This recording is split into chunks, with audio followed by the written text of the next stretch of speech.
Hello friends, thanks for tuning into this marketing video.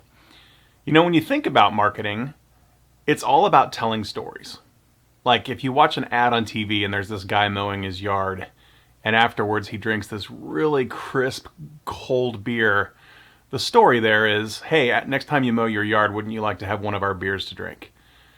And all of these things translate. If you think about any of the marketing, the mailer that you send out to a zip code of an ad for your plumbing business, on that card, you're going to tell a story. Often it's going to be there's a discount code on there, like a coupon or something. But also there's a tagline for the plumbing company, like plumbers you can trust or whatever the thing is. You're telling stories and you're getting your name in front of people. The other thing that's true about that, if you think about all the efforts that you do with sales for your organization, going to chamber events and networking events and peer groups and all the things that you might show up to, you are telling your stories. And I think what's interesting is more and more companies, gosh, when I started this thing in 2009, almost nobody was telling their stories this way with blogging and their website and social media and things like that. It was very quiet. And today a lot of companies get that. But I still walk into companies on a consistent basis. Last month, I walked into a company that has not been telling their stories. The last update they did on their blog was 4 years ago. And after a conversation about, why are you spending money on marketing and your pipeline and how do you get new business and it's word of mouth referrals, it's like, well, wouldn't you want to accelerate your word of mouth referrals by telling more stories? Because that's simply what happens. We've all heard the story and we've all experienced. If you've been involved in sales or you own a company, we know that when we show up at a golf tournament or a bourbon tasting or whatever it is, the opportunities happen. And most of the time you're telling stories about other things that lead into stories about your business. And that just turns into opportunity. So another thing that I hear from people is, well, I don't want to tell my stories because we're good. We don't need new business. I've heard that story. Can you believe that? I think that that's a missed opportunity, because another thing that you would want to do is remind your current customers all the things that you're doing, the people you've hired, the not-for-profits you're supporting, the new things that you've learned and that you're doing in your business, all the people that you're helping, so that your current customers can remember why they've chosen you. That you're not just solving one problem for them, you also are good people that they like and want to associate with and feel good writing a check to, one offer every month, whatever that looks like. So the idea for today's marketing video was just to ask you, are you doing, and this isn't even it's funny because this video is me telling stories that could turn into business for Blue Gurus. I'm not doing that. That's not what the point of this is about. This is not an ask for Blue Gurus to come help you with your storytelling. To be honest, I'm kind of at capacity right now. This is more just, I want to see companies succeed with their storytelling, and especially these good companies that just are the best kept secret in their community. That's such a travesty that they do such good work and they love their people and they love their clients and all this stuff, and a lot of people don't know about them. And all they had to do was tell stories on a more consistent basis. So that would be what I'm asking you today is, do you have any kind of a way to tell the stories that are going on in your business and push that out? Because radio ads, TV ads, all these things, there's lots of ways you can spend a lot of money putting your label or logo on a stadium or a sign or do mailings and a million things.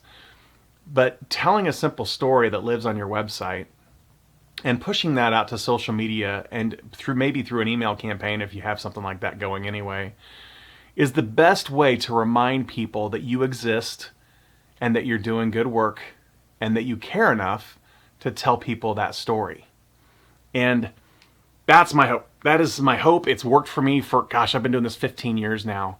In my business, it's worked, and I've helped dozens of companies here in Kansas City and other places do this kind of process, and it works every single time. And one of the funny things is not-for-profits often think, oh, we're not going to do anything with LinkedIn because all of our donors or all of our people are on Facebook, but really the donors are on LinkedIn. The people that are going to give them funding for the not-for-profit are typically on LinkedIn. So making sure that you're telling your stories on LinkedIn, and sure, Facebook matters, but for most companies, LinkedIn is the #1 place that you should be pushing your status updates of your stories to.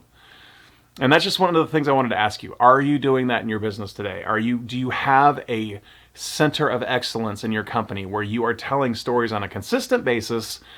There's a process that you're doing of getting pictures taken and telling stories of what your company's doing.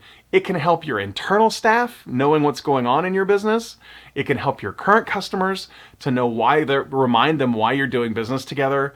And it's awesome for new prospects to come check out your website and see all these stories of the things that you're involved in. And it just makes you look successful. And it also makes people go, aha, I had no idea they were working with so-and-so company. There's so many things that happen. Even putting your employee's name and attribution for the story that they wrote for your website or something like that makes the employee feel good. And then the employee goes and sends that to all of their friends and family because they're proud that they wrote an article that got on the company website. And then, of course, the grandmother that works for the company decides, oh, well, they do something we could use. Let's see how that conversation goes. You never know what's going to happen with this stuff. But if you think about it, all sales and marketing is about stories. The salesperson's telling stories, your website's telling stories, the media ads that you do are telling stories. It's all about storytelling. And so a company has to get really good at telling their stories and a repeatable process for telling those stories for sales and marketing to be energized and accelerated. That said, if you don't want to mess with that, I get it. There are plenty of companies that are taking orders and plenty's coming in the front door and they don't have to worry about it. I get that. But it's fun because actually telling these stories becomes something for the employees to get to look forward to and to better know what's going on in the company. So there's just a million aspects of storytelling for sales and marketing that are hard to argue against. And I just really hope that you have some kind of a process in place to take pictures and wrap stories around those pictures and send those out to the people you care about, because that's how you accelerate the process.